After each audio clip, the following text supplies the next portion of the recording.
মেঘলা এবং অনেকের ঝামেলা কিন্তু দিন দিন বেড়ে চলছে। তো এখানে কি ঘটতে চলছে গরিব ঘরের রাজপুতের 18 নম্বর এপিসোডে এবং কবে আসবে, কোথায় থেকে সর্বপ্রথম দেখতে পারবে, সবকিছু বিস্তারিত কিন্তু জানাবো আজকের ভিডিওতে। তাই অবশ্যই ভিডিওটি না টেনে সম্পূর্ণ দেখতে থাকুন। আর বন্ধুরা, আপনারা কে কোথায় থেকে গরিব ঘরের রাজপুত্র নাটকগুলো দেখতে ভালোবাসেন তা অবশ্যই কমেন্ট করে জানাবেন। অর্থাৎ কে কোন জেলা থেকে আমাদের এই নাটকগুলো দেখেন তা অবশ্যই কমেন্ট করে জানাতে বলবেন। তো গরিব ঘরের রাজপুতের 17 নম্বর এপিসোডে ইতিমধ্যে আপলোড হয়ে গেছে, তো আপনারা যারা দেখেন নিয়ে অবশ্যই দেখে আসতে পারেন। তো 18 নম্বর এপিসোডে কি করতে চলছে এই বিষয়ে আজকের ভিডিও, তাই অবশ্যই ভিডিওটি না টেনে সম্পূর্ণ দেখতে থাকুন। তো 18 নম্বর এপিসোডে আমরা দেখতে পারবো কিন্তু অনেক এবং মেঘলার মধ্যে অনেক পরিমাণ ঝামেলা তৈরি হয়েছে। তো এর ভুল বুঝাবুঝি শেষ মুহূর্ত আসলে কোথায়, তো কি ঘটতে চলছে এবং কবে আসতে চলছে এবং কোথায় দেখতে পারবেন। তো গরিব ঘরের রাজপুতের 18 নম্বর এপিসোডটি কিন্তু খুব তাড়াতাড়ি অর্থাৎ আগামী মঙ্গলবার দুপুর 12টার সময় কারোহিম এন্টারটেইনমেন্ট ইউটিউব চ্যানেলে পেয়ে যাবেন। তো এর জন্য অবশ্যই আপনারা আমাদের চ্যানেলের পাশাপাশি কারোহিম এন্টারটেইনমেন্ট ইউটিউব চ্যানেলটিকে সাবস্ক্রাইব করে বেল আইকনটি বাজিয়ে রাখতে ভুলবেন না। তো বন্ধুরা, 18 নম্বর এপিসোডে কিন্তু নতুন একটি কাহিনী করতে চলছে, কারণ এইখানে আসলে একটা দ্বন্দ্বের মধ্যে পড়ে গেছে। তো অনেকে আসলে তার চাষে ভুল বোঝাবুঝির কারণে কিন্তু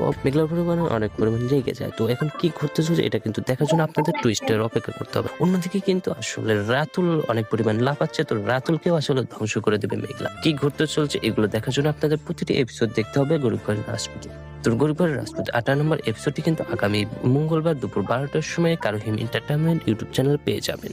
তো সবার আগে দেখার জন্য অবশ্যই কারোহিম এন্টারটেইনমেন্ট ইউটিউব চ্যানেলটিকে সাবস্ক্রাইব করে বেল আইকনটি বাজিয়ে রাখবেন। তার পাশাপাশি আমাদের চ্যানেলটিকে সাবস্ক্রাইব করে রাখবেন, কারণ নাটকটি আসার সাথে সাথে আমাদের চ্যানেলের কমেন্টি পোস্টের মাধ্যমে আপনাদের নাটকগুলো দেওয়া হয়। তাই অবশ্যই আমাদের চ্যানেলটিকে সাবস্ক্রাইব করে বেল আইকনটি বাজিয়ে রাখবেন।